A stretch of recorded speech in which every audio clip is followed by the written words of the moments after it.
میرا شوہر روز رات کو پھٹکری لے کر باتھ روم میں چلا جاتا، 2-3 گھنٹے بعد نکلتا۔ میں یہ دیکھ کر بہت حیران ہو جاتی کہ وہ پھٹکری کو اپنی جان سے زیادہ سنبھال کر کیوں رکھتا ہے۔ ابھی تک میرے شوہر نے میرے ساتھ ہم بستری بھی نہیں کی تھی۔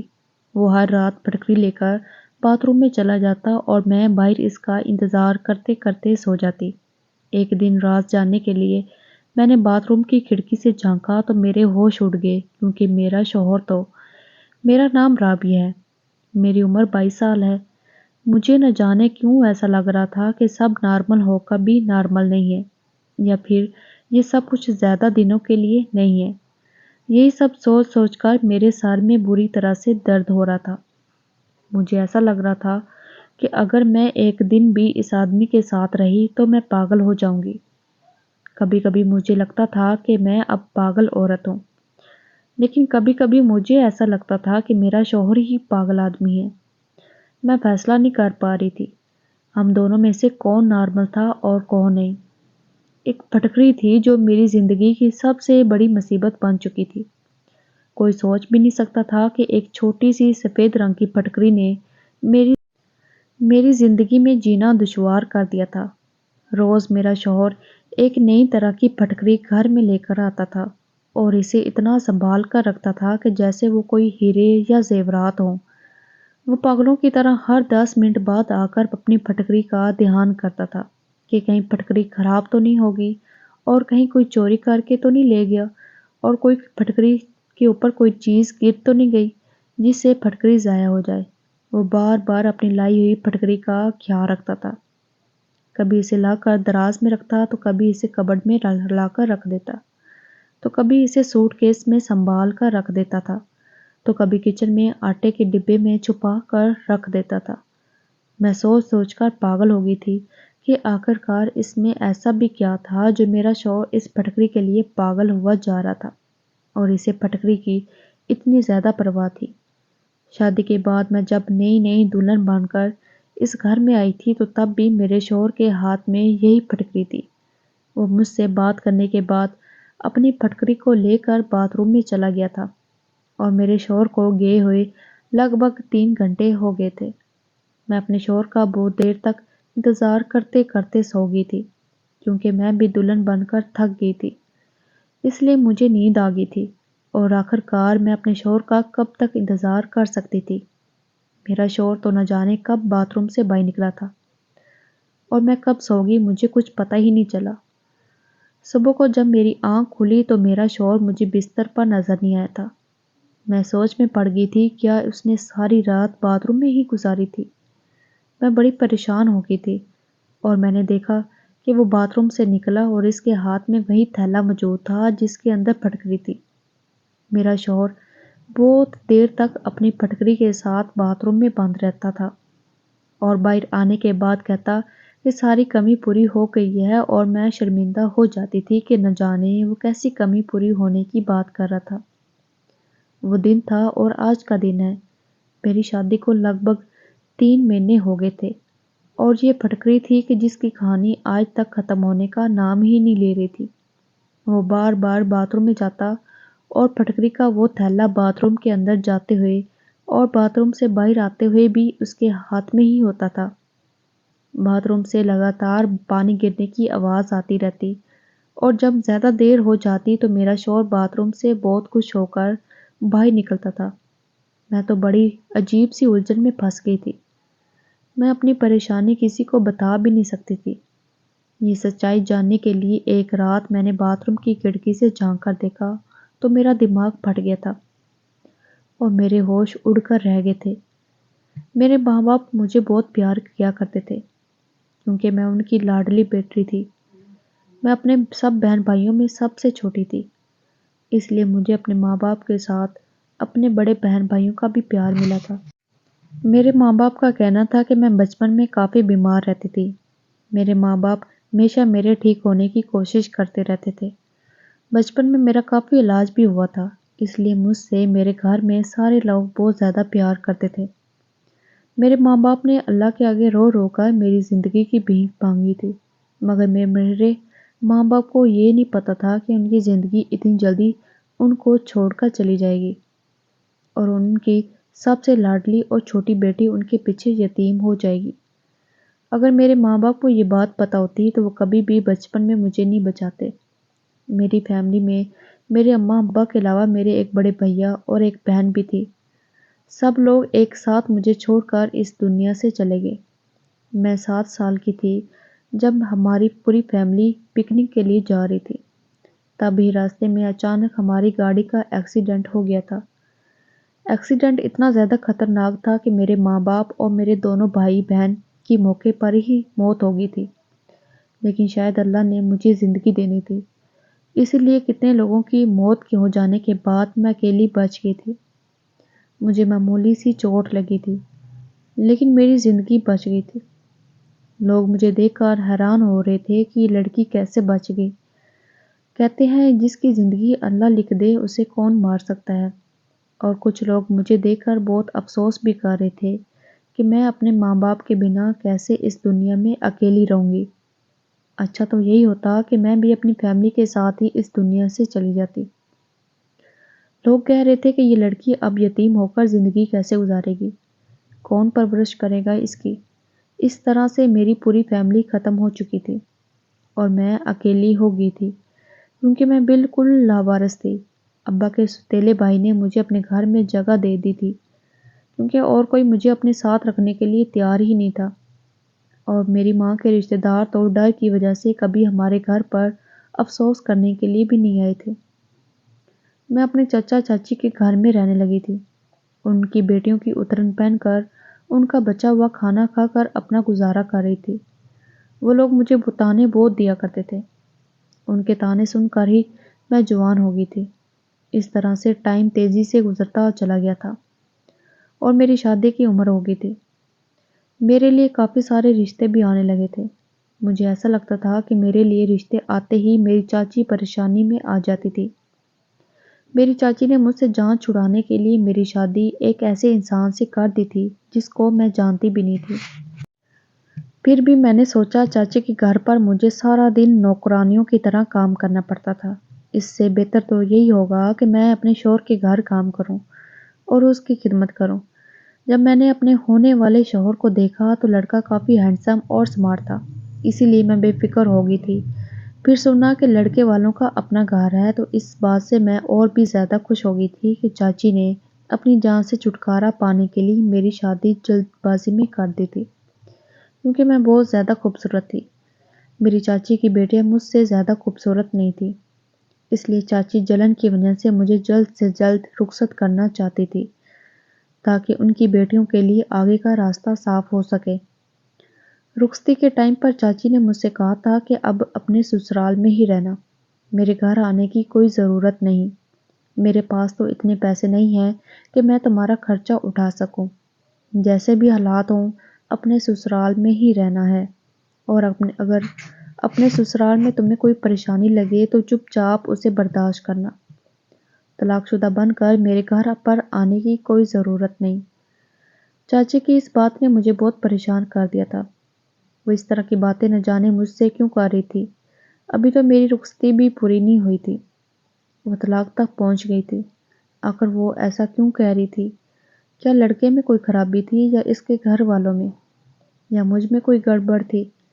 میرے ذہن میں عجیب عجیب طرح کے سوال پیدا ہونے لگے تھے، اور انہی سوالوں کو سوچتے ہوئے جب میں اپنے سسرال رخصت ہو کر چلی گئی تو شادی کی پہلی رات تھی، مجھے اندازہ ہو گیا تھا کہ چاچی اس طرح کی باتیں کیوں کر رہی تھی۔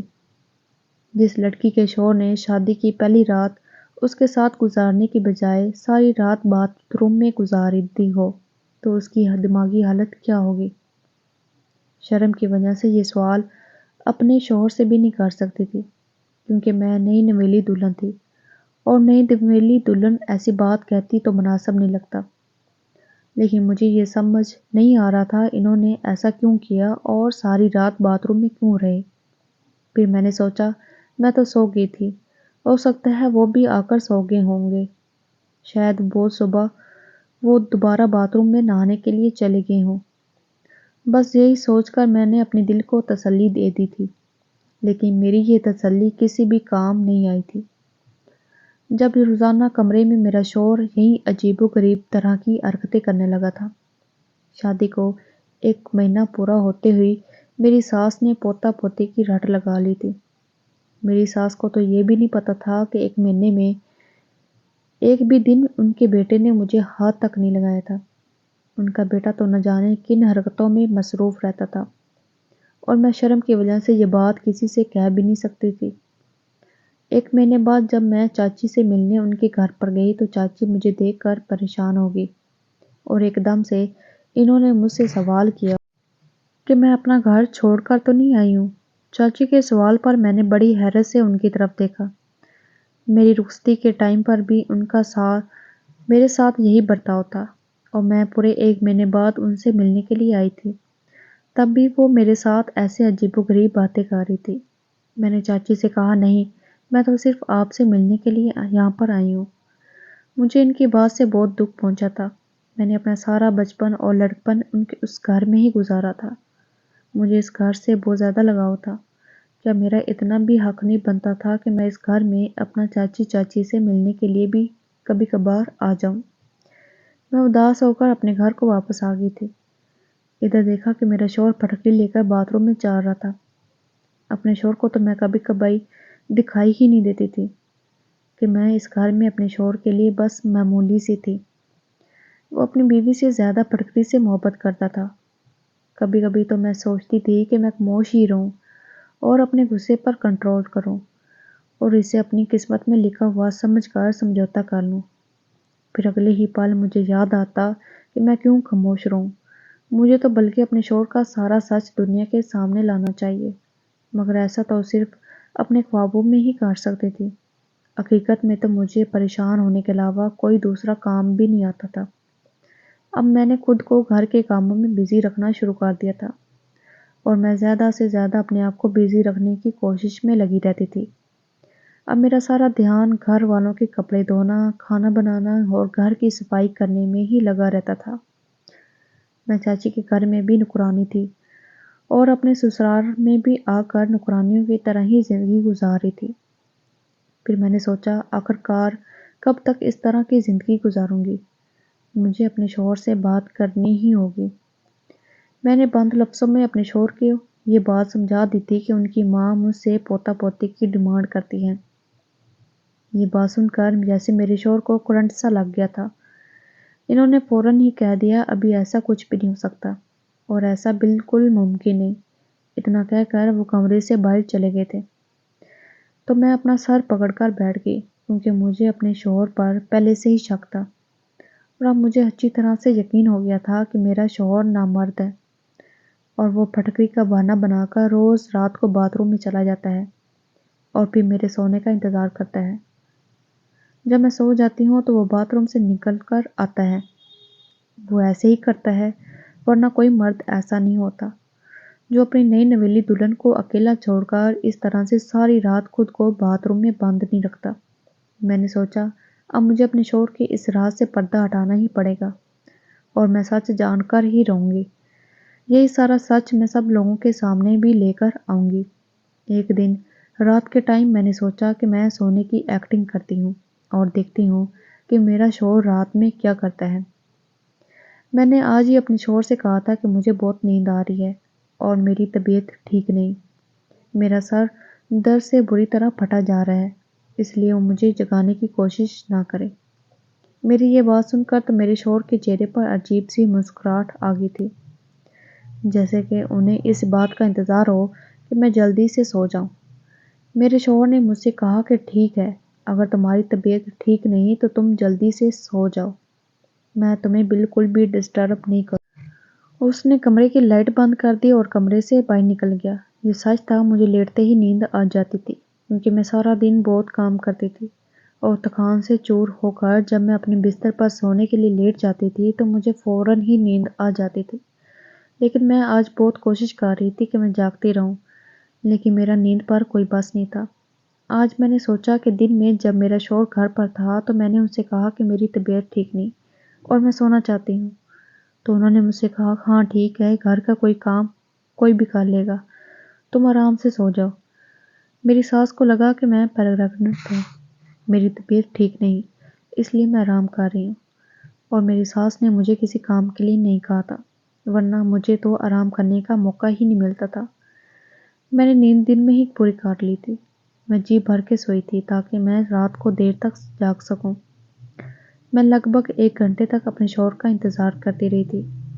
1 گھنٹے کے بعد جب میرے شوہر کمرے میں آئے تو میں ایسی ہو گئی جیسے میں گہری نیند میں سو رہی ہوں۔ میں نے دیکھا کہ وہ وہی پھٹکری والا تھیلا لے کر باتھ روم میں چلے گئے تھے۔ جب انہوں نے باتھ روم کا دروازہ بند کیا تو میں بھی اٹھ گئی تھی۔ مجھے ڈر نہیں تھا کہ وہ باہر آئیں گے، کیونکہ مجھے پتا تھا وہ کافی دیر تک باہر آنے والے نہیں ہیں۔ میں گھر کے بیک سائڈ والے حصے کی جانب جانے لگی تھی اور چوروں کی طرح آہستہ آہستہ کھڑی ہوئی تھی، جہاں پر باتھ روم کی کھڑکی بھی تھی۔ لیکن باتھ روم کی کھڑکی بہت اونچائی پر تھی۔ اس کھڑکی سے میں اندر تک نہیں دیکھ سکتی تھی، کیونکہ کھڑکی کی اونچائی سے حساب سے میرا قد بہت چھوٹا رہ گیا تھا۔ لیکن میں جلدی سے جا کر ایک چیئر لے کر آئی اور میں نے وہ چیئر رکھی اور اس پر کھڑی ہو گئی۔ اس ٹائم رات کے 2 بج رہے تھے۔ گھر کے سارے لوگ سو چکے تھے، کسی کی بھی مجھ پر نظر نہیں پڑ سکتی تھی، مگر مجھے پھر بھی ڈر لگ رہا تھا اور ڈر کی وجہ سے میرا جسم کانپ رہا تھا۔ میں وہ چیئر اٹھا کر کھڑکی کے قریب لے آئی اور چیئر پر چڑھ کر کھڑکی کے اندر دیکھنے لگی کہ آخر میرا شوہر اتنی دیر تک باتھ روم میں کیا ہے۔ اپنے پیر کانپنے کی وجہ سے مجھے ایسا لگ رہا تھا کہ میں ٹھیک سے کھڑی نہیں ہو پا رہی ہوں، ایسا نہ ہو کہ میں گر جاؤں۔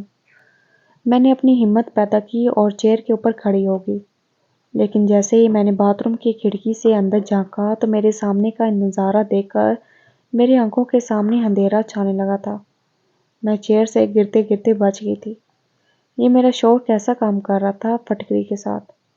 آخر یہ سب کچھ کیا ہو رہا تھا؟ میرے شوہر کا دماغ تو ٹھیک تھا۔ میں نے بڑی مشکل سے خود کو سنبھالا اور واپس اپنے کمرے میں چلی آئی تھی۔ کمرے میں آتے ہی میری آنکھوں میں آنسو آ گئے تھے اور میں پھوٹ پھوٹ کر رونے لگی تھی۔ مجھے اپنی قسمت پر رونا آ رہا تھا، کیونکہ میرے شوہر کی اصلیت کھل کر میری آنکھوں کے سامنے آ گئی تھی۔ آج تک میرا شوہر میرے قریب کیوں نہیں آیا تھا؟ اب مجھے یہ بات اچھی طرح سے سمجھ آ گئی تھی۔ تو وہ یہ وجہ تھی جس کی وجہ سے میرا شوہر مجھ سے دور دور رہتا تھا۔ اب مجھے یقین ہو گیا تھا کہ میری چاچی میرے شوہر کی اصلیت کو اچھی طرح سے جانتی تھی، اس لیے وہ مجھ سے اس طرح کی باتیں کیا کرتی تھی۔ انہوں نے جان بوجھ کر مجھے اس مصیبت میں دکھیلا تھا، ورنہ میرے لیے رشتوں کی کمی نہیں تھی۔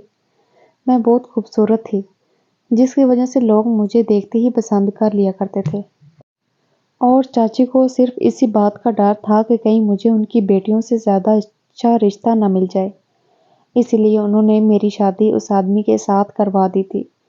میں نے سوچ لیا تھا کہ میں کبھی بھی اپنی چاچی کو معاف نہیں کروں گی۔ ان کو مرنے کے بعد اللہ کے سامنے جواب دینا ہی پڑے گا، اور میں یہ بھی جان گئی تھی کہ میری ساس اور میرے سسرال کے سارے لوگ میرے شوہر کی اس حرکت کے بارے میں نہیں جانتے تھے، کیونکہ میرے سسرال کے سارے لوگ اپنی اپنی لائف میں کافی بزی تھے۔ کسی کو بھی اتنی فرصت نہیں تھی کہ وہ کسی کی زندگی میں جھانک کر دیکھے کہ وہ کیا کر رہا ہے اور کس کے لیے کر رہا ہے۔ صرف یہی وجہ تھی جو میرے شوہر آج تک کسی نے نظر نہیں رکھی تھی۔ بس ان کی شادی کروانا اپنا فرض سمجھا اور ایسے انسان سے میری شادی کروا کر میری زندگی برباد کر دی تھی۔ ایسا لگتا ہے کہ زیادہ تر والدین اپنی اولاد کی شادی کروانے کے بعد اپنی ساری ذمہ داریوں سے فری ہو جاتے ہیں، بس ہر حال میں شادی کر دیتے ہیں، یہ بات جانے بنا کہ ان کا بیٹا شادی کے لائق ہے یا نہیں۔ بس کسی بھی لڑکی کے پلے اپنے لڑکے کو باندھ کر اس معصوم لڑکی کی زندگی برباد کر دیتے ہیں، اور لڑکا اپنی بدنامی ہونے کی وجہ سے کسی کو بتاتا نہیں کہ مجھے کیا پریشانی ہے، میں نامرد ہوں اور میں شادی کرنے کے قابل نہیں ہوں۔ اس وجہ سے مجھ جیسی لاوارث اور معصوم لڑکیاں در در کی ٹھوکریں کھا کر ایسے آدمیوں کی قسمت میں آ جاتی ہیں اور ساری زندگی اپنا منہ بند کر کے زندگی گزارتی رہتی ہیں۔ اور میں اس ٹائپ کی لڑکی نہیں تھی، میں چپ رہنے والوں میں بالکل بھی نہیں تھی۔ خاموش رہ کر مجھے تھوڑا نہ کوئی ایوارڈ ملنے والا تھا، بلکہ میرے سسرال والے ساری عمر مجھے بچہ نہ ہونے کے طعنے دیتے رہتے اور مجھے بانجھ کہا جاتا۔ میں سوچ سوچ کر بہت آگے نکل آتی تھی۔ اب پریشانی یہ تھی کہ میں کیا کرتی اور کہاں جاتی۔ میرے پاس تو اپنا سر چھپانے کے لیے کوئی دوسری جگہ بھی موجود نہیں تھی۔ ادھر چچا کے گھر میں چاچی نے بھی مجھے ان کے گھر پر جانے کے لیے منع کر دیا تھا۔ میں نے فیصلہ کر لیا تھا کہ اب میں خاموش نہیں رہوں گی۔ میں نے بہت برداشت کر لیا تھا، لیکن اب کچھ بھی برداشت کرنے کے لیے نہیں بچا تھا۔ میرے آگے پیچھے کوئی نہیں تھا، تو اس کا مطلب میرا شوہر مجھے دھوکے میں رکھتا اور میں تھی کہ میرا شوہر باتھ روم سے باہر آ جائے۔ بہت دیر بعد جب میرا شوہر باتھ روم سے آیا تو مجھے جاگتا ہوا دیکھ کر وہ چونک گیا تھا۔ میں نے غصے سے اپنے شوہر کا گریبان پکڑ لیا اور اسے چلاتے ہوئے کہا کہ آخر تم نے میرے ساتھ ایسا کیوں کیا اور تم نے ساری سچائی مجھ سے کیوں چھپائی؟ میرا شوہر ایک دم انجان بن گیا۔ وہ ایسے ایکٹنگ کر رہا تھا جیسے اسے کچھ پتہ ہی نہ ہو۔ اس کی اس حرکت پر میرا من کر رہا تھا کہ میں اسے جان سے مار ڈالوں۔ اسے نہیں پتا تھا کہ جو وہ ایکٹنگ میرے سامنے کر رہا ہے، میں اس ایکٹنگ کو اچھی طرح سے سمجھ گئی تھی۔ وہ میرے سامنے معصوم بننے کی کوشش کر رہا تھا، لیکن وہ معصوم نہیں تھا، بلکہ وہ تو ایک بہت بڑا چلاک آدمی تھا اور چالاکی سے ہی میرے ساتھ رہ رہا تھا۔ مجھے بالکل سمجھ نہیں آ رہا تھا کہ آخر کوئی تو وجہ ہوگی جس کی وجہ سے وہ ابھی تک میرے قریب نہیں آیا تھا، اور شاید یہی وجہ تھی کہ وہ نامرد ہے۔ لیکن مجھے یہ بات بتانے سے بہت ڈر رہا تھا کہ اس کی بے عزتی ہوگی اور لوگ اس کا مذاق بنائیں گے، اسی لیے اس نے شادی کر کے اپنا سارا الزام اپنی بیوی پر ڈالنے کے بارے میں سوچا ہوگا۔ میرے دماغ میں بار بار عجیب طرح کے خیال آ رہے تھے۔ اب میری شادی کو 3 مہینے ہو گئے تھے اور پچھلے 3 مہینوں سے میں نے لگاتار ڈپریشن کا شکار ہو رہی تھی۔ آج جب میں اپنے شوہر کا گریبان پکڑ کر اس سے سوال کر رہی تھی تو وہ حیرت سے مجھے دیکھ رہا تھا، جیسے کہ اسے یقین نہیں آ رہا تھا کہ میں نے اس کا جھوٹ پکڑ لیا ہے۔ وہ ہکا بکا ہو کر مجھے دیکھے جا رہا تھا۔ جب میرے شوہر نے مجھے کوئی جواب نہیں دیا تو میں نے فوراً ہی اپنا سامان پیک کرنا شروع کر دیا۔ میں نے اپنے شوہر سے کہا کہ تمہیں شرم آنی چاہیے کہ تم اس طرح کا گھٹیا کام کرتے ہو۔ میں تم جیسے نامرد آدمی کے ساتھ نہیں رہنا چاہتی، اور یہی وجہ ہے کہ تم اس گھٹیا پٹکری کو اپنی جان سے بھی زیادہ سنبھال کر رکھتے ہو۔ میرا شوہر اب بھی حیران سا کھڑا ہو کر میری ساری باتیں خاموشی سے سن رہا تھا، مگر ایسے لگ رہا تھا جیسے وہ میری باتوں کو سمجھ نہیں پا رہا تھا، اور وہ کافی اداس لگ رہا تھا۔ میں اس کی ساری باتوں کو جان چکی ہوں۔ میں اپنے شوہر کو حیران اور پریشان دیکھ کر اپنا سامان پیک کر کے دروازے کے قریب جانے لگی تھی اور گھر سے باہر نکل گئی تھی۔ سارے گھر والے سو رہے تھے۔ ابھی میں گھر میں گیٹ تک نہیں پہنچی تھی کہ میرا شوہر بھاگتا ہوا میرے پیچھے آیا اور زبردستی میرا ہاتھ پکڑ کر مجھے اندر گھسیٹتا ہوا مجھے کمرے میں لے کر چلا گیا۔ میں نے شور مچانے کی کوشش کی تو اس نے اپنا ہاتھ میرے منہ پر رکھ لیا، جس سے میری آواز نکلنی بند ہو گئی تھی، اور ہلکی ہلکی آواز میں مجھے خاموش کرنے کے لیے کہتا رہا۔ وہ مجھے کمرے میں لے کر آ گیا اور بیڈ پر بیٹھنے کے بعد اس نے کمرے کے دروازے کو اندر سے بند کر لیا۔ مجھے اپنے شوہر پر بہت غصہ آ رہا تھا۔ میں ایک دم دروازے کی طرف جا رہی تھی، مگر اس نے پکڑ کر بیڈ پر پٹک دیا اور کہنے لگا، یہ کیا تماشا لگا رکھا ہے؟ تمہیں میری ایک بار سمجھ نہیں آتی؟ میں نے تم سے کہا کہ خاموش رہو، بس ایک بار تسلی سے بیٹھ کر میری ساری باتیں سن لو، اور تم اس ٹائم رات کے اتنے اندھیرے میں کہاں جاؤں گی؟ کیا تم لوگوں کو ہمارے بارے میں باتیں بنانے کا موقع دینا چاہتی ہو؟ اپنے شوہر کی کہی ہوئی بات پر میں اور زیادہ غصہ کرنے لگی۔ میں نے کہا کہ تمہیں کیا لگتا ہے کہ تم لوگوں سے سچ چھپا کر رکھو گے؟ سچ زیادہ دن تک چھپ کر نہیں رہ سکتا اور دنیا والوں کے سامنے آ ہی جائے گا۔ تم شادی کے لائق نہیں ہو اور تم ایک نامرد ہو۔ میں یہ بات ساری دنیا کو بتانا چاہتی ہوں کہ تم نامرد ہو اور تم نے میری زندگی کے ساتھ کھیل کھیلا ہے۔ میں تمہیں کبھی بھی معاف نہیں کروں گی۔ میں اپنے ہوش کھو بیٹھی تھی اور جو میرے منہ میں آ رہا تھا میں کہہ رہی تھی۔ میری اتنی باتیں سن کر میرے شوہر نے میرے منہ پر ایک زوردار تھپڑ مار دیا۔ میں اس تھپڑ کو برداشت نہیں کر سکی اور لڑکھڑاتے ہوئے زمین پر گر گئی۔ زمین پر جب میرے گھٹنے لگے تو میں بری طرح سے درد میں آ گئی تھی اور درد سے میری آنکھیں بھر آئی تھی اور میں رونے لگی تھی۔ بلکہ یہ چوٹ تو بہت معمولی سی تھی، جو چوٹ میرے دل پر لگی تھی اس نے میرے پورے دل کو زخمی کر دیا تھا۔ میں چونک گئی اور پریشانی سے اپنے شوہر کی طرف دیکھنے لگی۔ مجھے اس بات کی امید بالکل بھی نہیں تھی کہ میرا شوہر آخر کار مجھ پر ہاتھ بھی اٹھا سکتا ہے۔ اگلے ہی پل میں تھپڑ کا درد بھلا کر اپنے شوہر کے سامنے آ کر کھڑی ہو گئی اور کہنے لگی تمہارے تھپڑ مارنے پر بھی میں اس گھر میں اب اور نہیں رہ سکتی۔ میں نے بھی چلا چلا کر اپنے شوہر سے بات کرنا شروع کر دیا تھا۔ میرے شوہر نے پھر سے کہا ہلکی آواز میں بات کرو ورنہ سارے گھر والے جاگ جائیں گے۔ میرے شوہر کو بہت غصہ آ رہا تھا اور اس کی آنکھوں میں غصے بھرے اثرات صاف ظاہر تھے۔ میرے شوہر نے کہا تم جیسا سوچ رہی ہو ویسا کچھ بھی نہیں ہے، شاید تمہیں غلط فہمی ہوئی ہے، میں نامرد نہیں ہوں، تم اپنے دماغ سے سوچنا بند کر دو، میں نامرد نہیں ہوں بلکہ میں ایک بہت بڑی بیماری کا شکار ہوں جس کی وجہ سے ایک حکیم نے مجھے یہ علاج کرنے کے بارے میں بتایا تھا کہ میں پھٹکری کے استعمال سے جلد صحت مند ہو جاؤں گا۔ پہلے تو میں بالکل ٹھیک تھا، پچھلے 6 مہینے سے جسم پر بری طرح سے کھجلی ہو رہی تھی اور آہستہ آہستہ بدبو بھی پیدا ہونے لگی تھی، اس وجہ سے میرے قریب کوئی نہیں آتا تھا۔ میں نے اپنی اس بیماری کا ہر طرح سے علاج کیا، بڑے بڑے سے ڈاکٹر کو دکھایا، کافی ساری مہنگی دوائیوں کا بھی استعمال کیا، نیٹ سے دیکھ کر ہر طرح کے گھریلو ٹوٹکوں کا بھی استعمال کر لیا، لیکن مجھے صرف نارمل سا ہی فائدہ ہوتا تھا۔ مگر اب میری یہ بیماری کافی حد تک بڑھ گئی تھی اور مجھے بہت مشکل کا سامنا کرنا پڑتا تھا۔ کافی بڑے بڑے ڈاکٹر کو دکھایا لیکن انہوں نے بتایا کہ میرے خون میں انفیکشن ہو گیا ہے۔ کچھ سالوں پہلے جب میری بہت زیادہ طبیعت خراب ہوئی تھی تو مجھے خون کی ضرورت پڑ گئی تھی، تب ڈاکٹر کے کہنے پر مجھے ایک آدمی نے خون دیا تھا، تب سے ہی میں اس بیماری کا شکار ہو گیا ہوں۔ ڈاکٹر کا کہنا ہے کہ اس آدمی کے خون میں الرجی تھی، اس لیے میرے خون میں بھی انفیکشن ہو گیا ہے اور میری ساری باڈی پر الرجی ہوگی۔ اس آدمی کا خون مجھے سوٹ نہیں کیا اور تبھی سے ہی میرا اس حال میں ہوں۔ ڈاکٹر نے بتایا کہ اگر آپ کسی کے قریب جاؤ گے تو آپ کی بیماری کسی دوسرے کو بھی لگ سکتی ہے، اسی لیے میں تمہارے قریب نہیں آتا۔ پھٹکری کا استعمال کرنے سے مجھے کچھ گھنٹوں کے لیے سکون مل جاتا ہے، مگر پریشانی صرف الرجی ہی کی نہیں تھی، ایک پریشانی یہ بھی تھی کہ اگر میں تمہارے قریب آتا تو میری ہی بیماری تمہیں بھی لگ سکتی تھی۔ یہ کوئی معمولی بیماری نہیں بلکہ بہت بری اور پھیلنے والی بیماری ہے، میں تمہیں بھی اپنے جیسا نہیں کرنا چاہتا تھا۔ میرا علاج تو کافی ٹائم سے چل رہا تھا لیکن دھیرے دھیرے میری پریشانی بڑھتی ہی چلی جا رہی تھی۔ مجھے کسی نے ایک مشہور حکیم کے بارے میں بتایا تو میں اس کے کہنے کے مطابق اس کے پاس چلا گیا تھا۔ میں نے جب اس سے ملاقات کی تو انہوں نے میرا پوری طرح سے چیک اپ کیا اور مجھے یقین دلایا کہ میں جلد ہی ٹھیک ہو جاؤں گا۔ اس نے میرا علاج شروع کر دیا تھا اور ادھر میرے گھر والوں نے میری شادی کا ہنگامہ کیا ہوا تھا کیونکہ ایک بہن لندن سے آئی ہوئی تھی اور اسے میری شادی اٹینڈ کرنا بہت ضروری تھا کیونکہ پھر کچھ سالوں تک میری بہن کا آنا یہاں پر ممکن نہیں تھا۔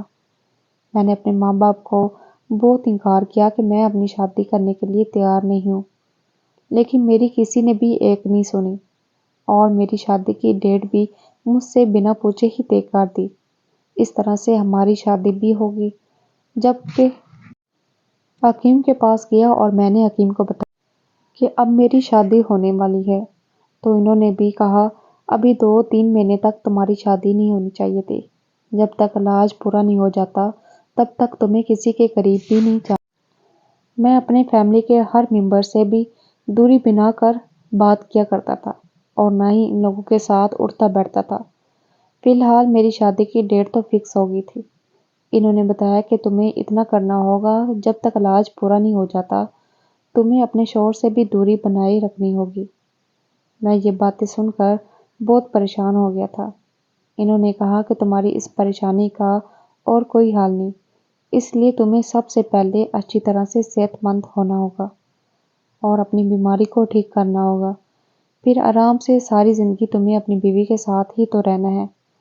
کیونکہ حکیم کے علاج سے مجھے کافی فرق ہونے لگا تھا اور میں خود کو کافی حد تک ٹھیک محسوس کر رہا تھا، اس لیے مجھے اس کی بات ماننی پڑی تھی اور میں نے سوچا تھا کہ شادی کرنے کے بعد تمہیں ساری حقیقت بتا دوں گا، مگر نہ جانے کیوں تم مجھ سے کچھ بھی کہنے کی ہمت نہیں ہوتی تھی اور بس یہی میری سب سے بڑی غلطی تھی جس کی وجہ سے تم مجھے غلط سمجھ بیٹھی ہو اور مجھے غلط سمجھنے پر مجبور ہو گئی تھی۔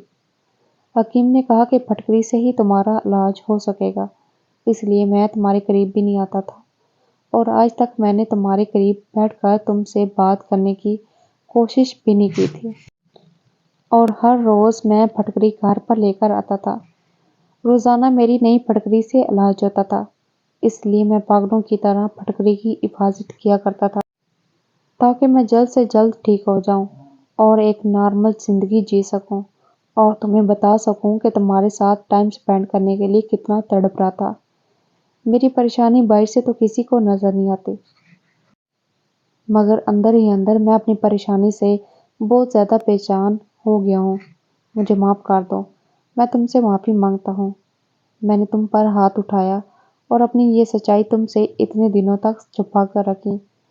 میرا شوہر بہت شرمندہ لگ رہا تھا۔ مجھے اپنے شوہر کی باتوں پر یقین آ گیا تھا کیونکہ ان کی آنکھوں سے لگاتار آنسو نکل رہے تھے۔ ان کے چہرے سے سچائی صاف صاف نظر آ رہی تھی۔ میں نے اپنے شوہر سے کہا کہ اگر آپ مجھے اس بارے میں پہلے ہی بتا دیتے تو میں پچھلے 3 مہینوں سے اتنا پریشان نہیں ہوتی۔ میرے دماغ میں تو طرح طرح کی باتیں آنے لگی تھی۔ میری جگہ کوئی اور بھی ہوتا تو شاید آپ کے بارے میں ایسے ہی سوچتا۔ تمہاری کچھ حرکتیں ہی ایسی تھی جس کی وجہ سے مجھے ایسا لگا کہ تم مجھے دھوکہ دے رہے ہو، اور میں بھی اب آپ سے معافی مانگتی ہوں کہ میں نے آپ کے ساتھ بہت بدتمیزی کی اور آپ کو نہیں سمجھا۔ میں نے بہت شرمندہ ہو کر اپنے شوہر سے معافی مانگی اور انہیں یقین دلایا کہ میں ہمیشہ آپ کا ساتھ دوں گی اور جب تک آپ پوری طرح سے ٹھیک نہیں ہو جاتے میں آپ کا پورا خیال رکھوں گی۔ وہ دن ہے اور آج کا دن ہے۔ میں اور میرے شوہر ہمیشہ ایک دوسرے کے ساتھ ہیں۔ اللہ کی بہت مہربانی ہے کہ آہستہ آہستہ میرے شوہر کی بیماری جڑ سے ختم ہوگی۔ میرا شوہر اب بالکل ٹھیک ہے اور ہم میاں بیوی ایک دوسرے کے ساتھ بہت اچھی زندگی گزار رہے ہیں۔ کبھی کبھی ہم اپنی فیلنگز کو سائڈ میں رکھ کر نہ جانے کن باتوں میں کھو جاتے ہیں۔ بہت سی ایسی چھوٹی چھوٹی غلط فہمی ہے جو گھر کو برباد کر دیتی ہیں۔ ہمیں اپنے پارٹنر کو اچھی طرح سے سمجھنے کی کوشش کرنی چاہیے، لیکن ہم تو صرف اپنے بارے میں ہی سوچتے ہیں۔ ہم نہیں جانتے سامنے والے کے دل کا حال کیا ہے اور وہ کس پریشانی سے گزر رہا ہے۔ اگر ہم کسی کی پریشانی کو سمجھ سکے تو ہم اس کا ساتھ دے کر اسے کامیاب بنا سکتے ہیں اور اس کی پریشانی کو جڑ سے ختم کر سکتے ہیں۔ میں اللہ سے دعا کرتی ہوں اللہ ہم لوگوں کو سمجھنے اور سوچنے کی ہمت دے اور ہمیں صحیح کرنے کی سمجھ دے۔ اب میرے پاس ایک 3 سال کی بیٹی بھی ہے۔ ایسا لگتا ہے جیسے میری زندگی سے ساری پریشانیاں ختم ہو گئی ہیں کیونکہ میرے شوہر اتنے اچھے ہیں کہ کبھی کبھی مجھے اپنی قسمت پر یقین ہی نہیں آتا کہ یہ وہی آدمی ہے جس پر میں نے پہلے بہت کچھ جانے بنا ہی کافی سارے الزام لگائے تھے اور شک کیا تھا۔ اب میں اپنے پورے خاندان کے ساتھ بہت خوش ہوں۔ دوستو، امید کرتی ہوں آپ کو ہماری کہانی پسند آئی ہوگی۔ اگر کہانی پسند آئی ہے تو ویڈیو کو لائک کریں، چینل پر نئے ہیں تو چینل کو سبسکرائب کریں تاکہ اگلی اپڈیٹ سب سے پہلے آپ کو ملے۔ شکریہ۔